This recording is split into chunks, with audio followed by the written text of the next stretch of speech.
Hey, Cookies here, and this is going to be our Bigwigs walkthrough of Grim Batol. If you'd like to see how I set up my Bigwigs and whatnot, check out some of the earlier versions of these videos or this series. But we're going to jump right into Grim Batol and just get to it. So the very first boss, we have General Umbriss. I will mention before we get too far into this, I do not know this dungeon very well. I only did it a few times on the beta, and since then I've only done it a couple times on Mythic 0.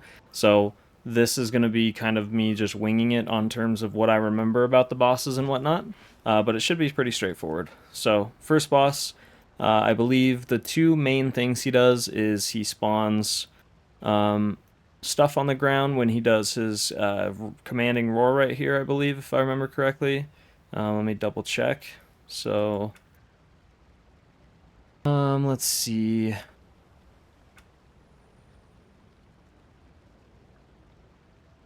It does not look like... It does look like this is it, but it's this right here. It's the rock spike, which is earth erupts beneath each player.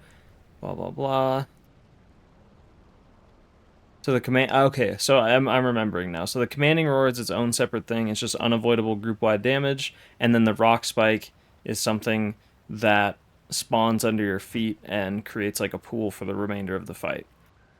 So we're going to want, immediately what I would think of is the red bar is definitely going to be commanding roar. That's going to be like our main healing check of like in hierarchies, making sure that everyone is full HP when this goes off. And then the rock spike will be our yellow bar, because that's going to be the ability where it's like we don't necessarily probably need to be full HP because it's more individual basis, but it's something that we're going to be aware of for positioning purposes. And then other than that, I believe that's pretty much it. We don't really need a countdown for anything specific. We might want it for this tank hit. I don't know how much damage that's actually going to do. So for now, I think we will leave it alone. And call it good on that. So next up we have Forgemaster Throngus. Basically, every time he forges a weapon, that's going to do unavoidable group-wide damage from what I remember. So this is immediately going to be our red bar, just because this is the most dangerous to the entire group. And again, we're going to want to make sure everyone's full health and that we're healing them during this. And then next up, the Molten Mace is just something that the tank needs to run away from, so we don't need to be too aware of this. Molten Fury, Flurry, he does a bunch of damage to the tank constantly. So I would definitely say that this would probably be our yellow bar, or at least our countdown timer, so we will see. And then it looks like Fiery Cleave is just a frontal, so maybe that's our countdown. I do want to see what Molten Spark is, because I don't remember that. It looks like it's just a dot that applies to a player, so this is just going to be something that we watch out for. We don't necessarily need like a countdown or a warning for it ahead of time, since it's random anyways. It's not going to really help to know ahead of time that the ability is happening if we don't know who it's targeting. So we're going to put Molten Flurry as our yellow bar, because that's going to be the other time where we need to pay attention and kind of get ready to heal through it, as far as healing the tank up. And then for our countdown, we'll do the Fiery Cleave, which is just a random frontal. So knowing that that frontal is going to happen ahead of time might help us kind of position, because it leaves a big lava pool on the floor. So being aware of that and being able to pre-position to not have that lava pool be in a really bad spot will be nice. And then next up we have Drahga Showburner. This is the one that rides on the dragon, I believe. And let's see, this one I'm a little unfamiliar with, but we'll see how it goes. Doesn't look too important on this. This is just the fixated ads. We have the Curse of Entropy. This one curses a player, does a bunch of damage. Don't need to worry about it too much right now. And then Twilight Buffet, or Buffet. I always get that. It's the same thing with Evokers, because it's just a giant meme at this point to call it Buffet. This is the unavoidable group-wide damage that's a knockback to everybody. So I think this is going to be our red bar, because it's going to be the most dangerous to the entire group. Unavoidable knockback. And then I think for our yellow bar, we really don't need anything for our yellow bar, it doesn't seem. And then for our countdown, we would probably do Devouring Flame because that's just a randomized frontal. So knowing ahead of time when that frontal is going to happen, just so we can be aware of it, will be nice. I think that's all we're going to do for now.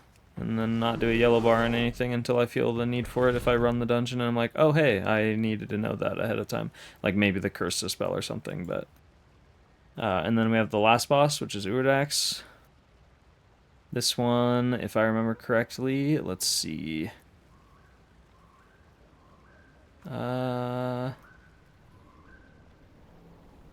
believe Abyssal Corruption, if I remember correctly. This one is a debuff that it applies to every player, and it just does a bunch of pulsing damage around you.